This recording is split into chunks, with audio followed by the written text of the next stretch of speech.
যে স্বরাষ্ট্রমন্ত্রী গতবার সংসদে এবং নির্বাচন ক্ষেত্রে গিয়েও বহুবার এবং আজকে অবধি বলেছেন যে পাক অধিকৃত জম্মু এন্ড কাশ্মীর আমাদের এবং আমরা সেটা যেন তেন প্রকারেণ নিয়ে ছাড়বো। আমি জানতে চাই যে এত একটা সুবর্ণ সুযোগ থাকার পরেও আমরা কেন এটা হাতছাড়া করলাম? आपने ईंट का जवाब ईंट से दिया, देश चाहता था कि आप ईंट का जवाब पत्थर से दें। पहले बोलते हैं कि पीओके हमारा है, लेके छोड़ेंगे, आज बोल रहे हैं डे वन से हम तो नॉन एस्केलेटरी है, वो मारेंगे तो फिर हम मारेंगे, फिर वो मारेंगे, फिर हम मारेंगे, वो 2 मारेंगे हम 10 मारेंगे, वो 26 मारेंगे हम 100 मारेंगे। उरी होगा, बालाकोट होगा, पुलवामा होगा, उसके बाद और कोई अटैक होगा, फिर पहलगांव होगा, फिर ऑपरेशन सिंदूर होगा, सिलसिला चलता रहेगा, जान जाती रहेगी। राजनाथ जी कल बोल रहे थे सर के युद्ध उन्हीं के साथ होता है जो आपके बराबर हो। इसमें बराबरी की कोई बात नहीं है। श्री राम और रावण क्या बराबर के थे क्या? नहीं थे ना। धर्म पे अधर्म की बात होती है, न्याय पे अन्याय की बात होती है, ऐसे नहीं होता सर। वो कल बोल रहे थे कि आप छोटी छोटी चीजों को नजरअंदाज कीजिए, रिजल्ट क्या है वो देखिए, पेंसिल टूटा कि नहीं, परीक्षा हॉल में लेट पहुंचे कि नहीं, ये सब इम्पोर्टेंट नहीं है। अरे सर यहाँ पे तो चाचा चौधरी ने पेपर लीक कर दिया ना, तो अभी आप फर्स्ट आए या लास्ट आए उससे क्या फर्क पड़ता है? तो बच्चे का स्कूल चल रहा है क्या? सर हम भी सोचते हैं স্যার কেউ যুদ্ধ চায় না স্যার, সবাই শান্তি চায়, কেউ রক্তক্ষরণ চায় না, ধ্বংসলীলা চায় না, সবাই সম্প্রীতি চায়, উন্নতি চায়। हम भी सोचते हैं कि अगर जंग छिड़ी तो दुकानों का क्या होगा, हम भी सोचते हैं कि अगर जंग छिड़ी तो दुकानों का क्या होगा, बंदूकें तो बिक जाएंगी, गुलदस्तों का क्या होगा, हम भी सोचते हैं। But wasn't this the right time and the right opportunity to give Pakistan a befitting reply and let them know कि वजीर आजम आपके झंडे पे चांद है और हमारा झंडा चांद पे है। To let Pakistan know कि आप 1 किलो आटे के लिए आपस में लड़ते हैं और हम हर दिन गुरुद्वारे में पूरी और हलवा बांटा करते हैं। फर्क है ना सर? पर जवाब नहीं दे पाए। Despite being at an advantage, we surrender to external interference in the internal matter of this country. Yes, sir, Jammu and Kashmir is the internal matter of India. ঠিক যখন একটার পর একটা জঙ্গি ঘাঁটি ধ্বংস হচ্ছে, দেশের মানুষের উচ্ছ্বাস উদ্দীপনা বাড়ছে, ঠিক সেই সময় মার্কিন রাষ্ট্রপতি ডোনাল্ড ট্রাম্পের সামাজিক মাধ্যমের বার্তা থেকে ভারতবাসী জানতে পারলো যে অপারেশন সিঁদুর স্থগিত হয়ে গেছে, যে আমেরিকার হস্তক্ষেপে ভারত যুদ্ধ শুরু হওয়ার 3 দিনের মাথায় যুদ্ধ বিরতি ঘোষণা করে দিয়েছে। যেখানে 9 তারিখ আমেরিকার উপরাষ্ট্রপতি জেডি ভান্স বলছেন যে it's fundamentally none of our business. সেখানে 10ই মে মার্কিন রাষ্ট্রপতি বলছেন after a long night of talks mediated by the United States, I am pleased to announce that India and Pakistan have agreed to a full and immediate ceasefire. Congratulations to both countries on using common sense and great intelligence. 11ই মে তিনি দাবি করছেন I'll work with you both to see if after 1000 years a solution can be arrived at concerning Kashmir. 12ই মে তিনি দাবি করছেন my administration helped broker a full and immediate ceasefire, I think a permanent one, between Pakistan and India. 13ই মে তিনি দাবি করছেন I used trade to a large extent to do it. And I said, fellows, come on, let's make a deal.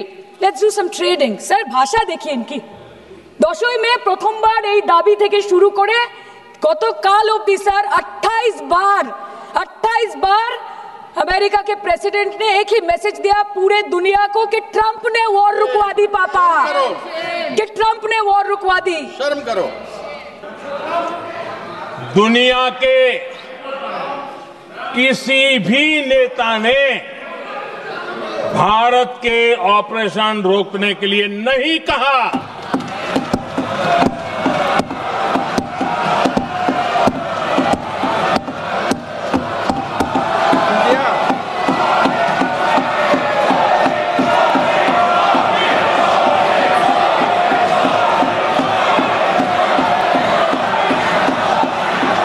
उसी दौरान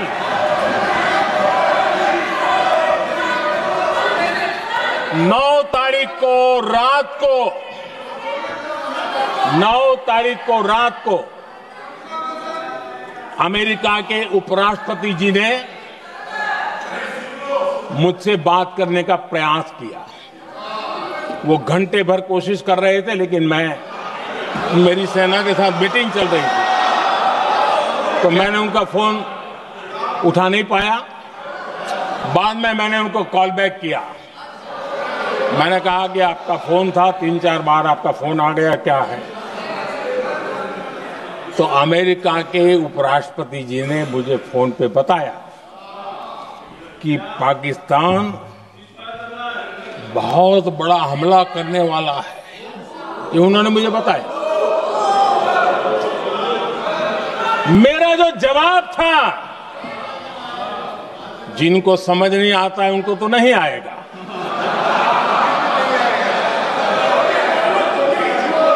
मेरा जवाब था अगर पाकिस्तान का ये इरादा है तो उसे बहुत महंगा पड़ेगा।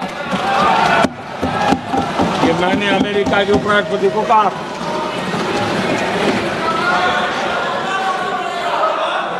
अगर पाकिस्तान हमला करेगा तो हम बड़ा हमला कर करके जवाब देंगे, ये मेरा जवाब था।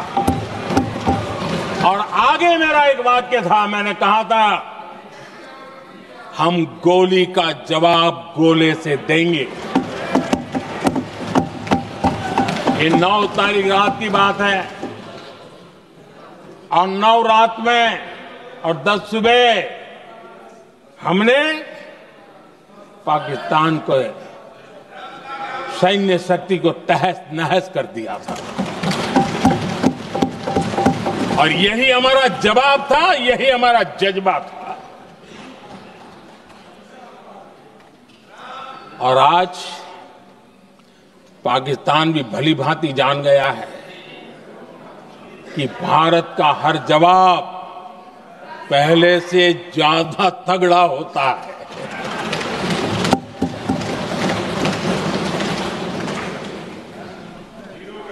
उसे यह भी पता है कि अगर भविष्य में नौबत आई तो भारत आगे कुछ भी कर सकता है।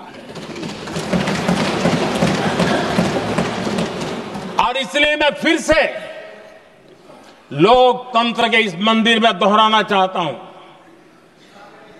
ऑपरेशन सिंदूर जारी है।